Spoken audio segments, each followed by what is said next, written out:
Hey everyone, welcome back. In today's video, we're diving into painting realistic fur using only black and white. And this one, we're not going to use anything but black and white, no shortcuts, just values, patience, and a brush. I'll walk you through the entire process step by step, from the first brush sketch to those final details. So if you've ever struggled with fur textures or just want to improve your painting fundamentals, this one's for you. Let's get started. So I'm skipping the pencil entirely and going straight in with the brush. Yeah, it might be a little bit risky, but there's something freeing about drawing with paint. It forces you to commit to shapes and stay loose. Right now I'm just focusing on getting the proportions right, spacing the eyes, the curve of the nose, the outer edges of the face. This is not the time to stress out about perfection. This is just a sketch in tone. You could use some lines, but paint is very forgiving in the sense that you can always change those lines. You'll see a little bit of that later. Every mark is a placeholder for something that's to be refined later. The cool thing about this approach is that it keeps the process fluid. I'm not locked into any hard outlines. If something feels off, I can just push the paint around or paint right over it. Now, that's one of the important reasons to prime with gray. That way you can use that same gray to erase, in theory. It's almost like sculpting with value. I like to think of this stage as laying the foundation. You wouldn't expect a rough sketch to be perfect, and the same thing goes here. Also notice how I'm not obsessing over the little details yet. The fur, the reflections, even the whiskers, those all come later. Right now, it's all about mapping out the bigger relationships, composition, think composition. Like how far apart are the eyes, how the head is tilted, and where the darkest areas will be. That structure is going to guide every step after this, so if you're painting along, take your time here, but don't get stuck. Stay loose, stay light, and try to enjoy the process. I'm loosely using the sight size method here. My reference photo is right next to my painting, and I'm stepping back now and then to check that the proportions are lining up. Even if it's a loose painting or a painterly piece, which means it's very loose, this method helps me stay honest with the structure. It's kind of like having a visual compass. I'm also using relational proportion, or eyeballing, as they call it. And that means that instead of making exact measurements, I'm just comparing the distance between features, like how far the eyes are from the nose, or how the ears line up with the corner of the eye. Once you get the hang of this, it becomes second nature. It's all about training your eye to see how one part relates to another. Don't worry about being exact. If something looks off, just nudge it. Trust the process. All right, it's also important to understand that I'm painting a cat, so I'm giving myself a little more freedom with the measurements. I don't need to be exact to make it convincing. Animal faces are more forgiving than human faces. Viewers won't usually notice if the eye is slightly too wide or the ear is a little low. But if this were a portrait of a person, I'd slow down and be way more precise. We're all incredibly tuned into human faces. Even small mistakes can make someone look unfamiliar or off. So while I'm eyeballing and using relational proportion here, I'm also trusting my instincts and keeping it loose. Once the basic layout is in, it's time to lock in those shadows. This is where a 2D form starts to become more three-dimensional. Remember to blur your vision by squinting your eyes or just unfocusing the lens in your eye. Some people can do that. Here I'm making the conscious choice to enlarge the eyes of this cat just a little bit. Why would I do that? Because I think it makes it cuter. There's something really appealing about slightly exaggerating features, and this is one of those moments where I leaned into artistic license. It's important to use a reference, but don't be afraid to deviate from it a little bit if it enhances the final result. My professor used to say, we don't copy, we enhance. And I think that's a great reminder. Not every painting has to be a photocopy. Sometimes your intuition knows what will make the piece stronger, and it's okay to follow that.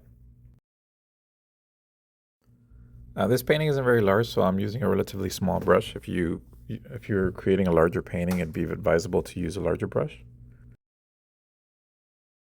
But in the early stages especially, it's important to stick to deliberate strokes and confident strokes. You don't want to hesitate. Don't overthink this. It's not going to help if you overthink.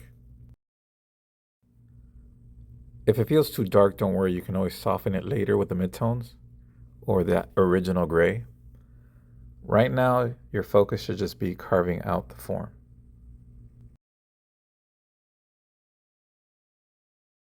Here's where things start to get more subtle, and it becomes a little bit more fun. I'm layering in midtones to blend the shadows into the light areas. This gives the fur that soft, realistic volume. Watch how the direction of my brushstroke starts to mimic the direction of the cat's fur. Be directional with your brushstrokes. I'm not trying to paint every single little hair. That's impossible. I have told you guys many times in class, you can't paint every hair on somebody's head. You have to focus on the form, on the light and the dark areas. And this would suggest the texture. It's a suggestion. This stage takes a bit of patience, but it's worth it. This is what starts to give the painting life. At this point, I'm stepping back and refining. That means going back to darken areas that aren't quite deep enough and lightening places that need a little bit more life. Painting isn't just a straight path from start to finish. It's more like a dance between adding and subtracting, adjusting and readjusting. It's a constant process of pushing and pulling. Sometimes the shadows fade too much and I need to bring them back. Other times the highlights are too strong and I need to soften them. This is the part of painting that's less about technique and more about sensitivity, about feeling when something is working and when something's just a little off. It's also where the paint really starts to come alive. You stop seeing it as just a collection of strokes and start seeing the whole form emerge. It's a bit of give and take, just like any good conversation between you and the canvas. Now for the finishing touches, the highlights. This is one of my favorite parts of the entire process. At some point here, you'll see me switch to a smaller brush, and you should do the same.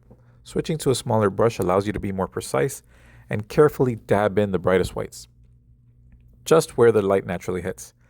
You'll see me touch the tips of the whiskers, the edge of the eyes, the bridge of the nose, the muzzle, and a few delicate areas on the ears. These spots are where the form catches the most light, and they help create the beautiful sense of depth and realism.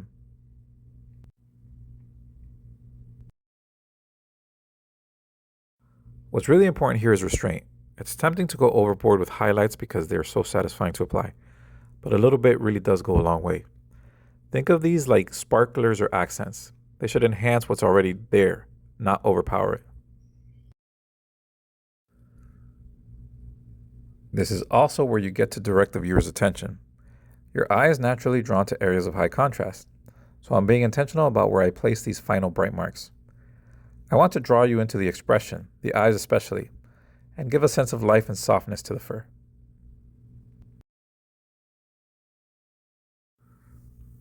And just like the shadow, sometimes I'll pull down a highlight and realize it's too strong. That's okay, I'll knock it back a little with a midtone. It's all part of the refining process. These tiny adjustments, this back and forth, is what gives the painting the final polish. It's subtle, but it makes all the difference. And using my artistic license, sometimes I'll leave in that strong highlight. You'll see me do this around the eyes. I think it brings more attention to the eye, so I did that on purpose. If you've made it this far, you're probably seeing the full form come to life.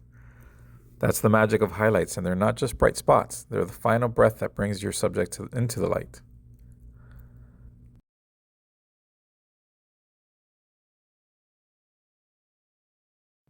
Let's talk about the whiskers for a moment.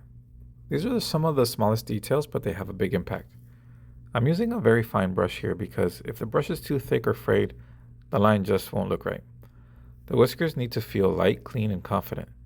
They also won't show up unless there's strong enough contrast.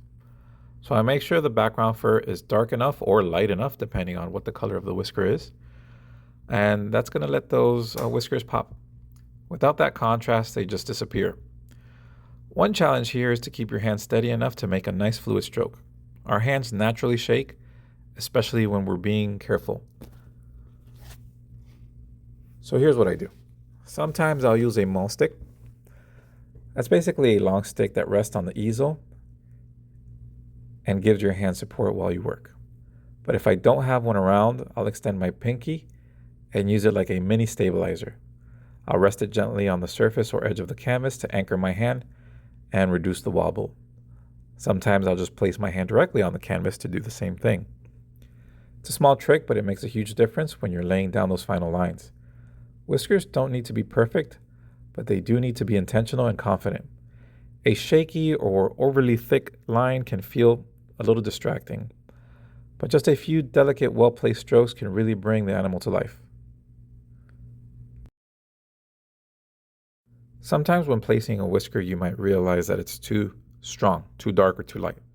That's the beauty of doing a monochromatic painting like this in black and white. You can always adjust that with a mid-gray or the gray that you used to prime the canvas.